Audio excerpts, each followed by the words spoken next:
With these videos, I'm targeting older daters who are new to dating or have little experience, because I can offer that perspective. I didn't start dating or lose my virginity until my 30s.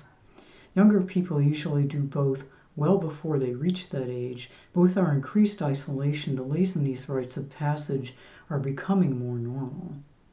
Here's what being a late bloomer has taught me about authenticity. It's okay to be a late bloomer, even if it's not always socially acceptable. And it's okay to see being a late bloomer as embarrassing. But you don't have to be embarrassed. You have a choice. Hi, I'm Michelle Troutman, creator of the MyJourneyToLove.com blog, where you don't need to fit in, just show up as you are on the path to true love. If you're ready for real intimacy and true connection, hit subscribe and join the journey. A lot of dating trends touted in the press are geared toward Gen Z. In America, our culture is youth-oriented, so that's not too surprising. If you're in your 30s or older with little romantic experience, you're not necessarily an outlier.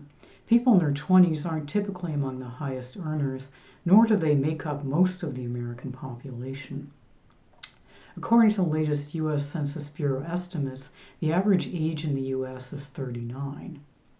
The media focuses on 20-somethings, but the real journey to love happens when you have the maturity to stop performing.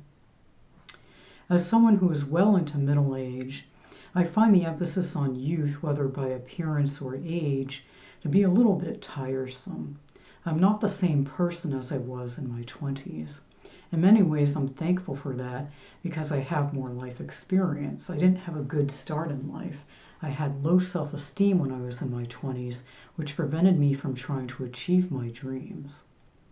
One of the best things about aging is that having that life experience that you've accrued over time.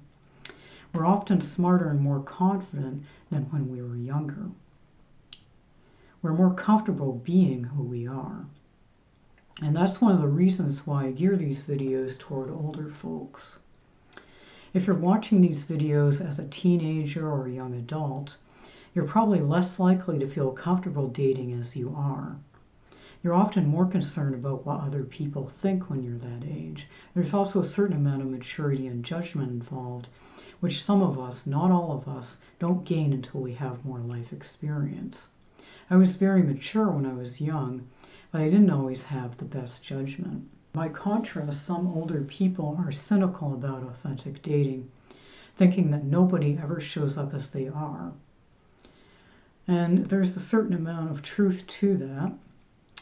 I do think that not everybody shows up as they are all the time, but authentic dating means showing up as honestly as you feel comfortable being.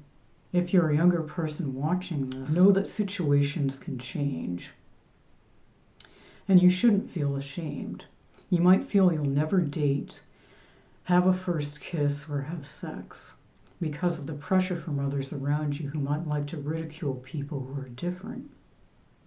I know because I was bullied, picked on, and criticized when I was younger, from my childhood on up until at least my mid-20s. I was a people pleaser. I often didn't have the courage to stand up for myself and let others influence me to see things or do things their way, but it wasn't necessarily my way. Because I wasn't expressing my true self, nor did I feel comfortable doing so. I spent years running a script that wasn't mine because I was terrified of being different. If you're wondering if you're doing the same, I have a quiz that helps you see which script you're running. I'll give you more details about that at the end. This might be an uncomfortable truth for some. I believe that part of being authentic while dating is having the courage to stand out, even if you do something different, or go against social norms, even if you have unpopular opinions, even if people disagree with you. It takes guts, bravery.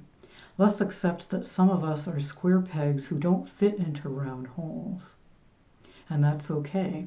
Being a square peg helps you filter out people who aren't the right fit for you. It's not a flaw to be erased or hidden. It does the hard work for you so you don't have to waste any more time. Let's stop hating on others who are different from us or taking sides against them. You'll often feel better being who you are, despite what other people think, because it helps you weed out people who don't get you. If this resonated with you, please like and share this video with others. If you want to see if you're comfortable dating as yourself, take the Am I Dating in Disguise quiz at myjourneytolove.com. The link to the quiz and to the blog are in the description below. Thank you so much for watching.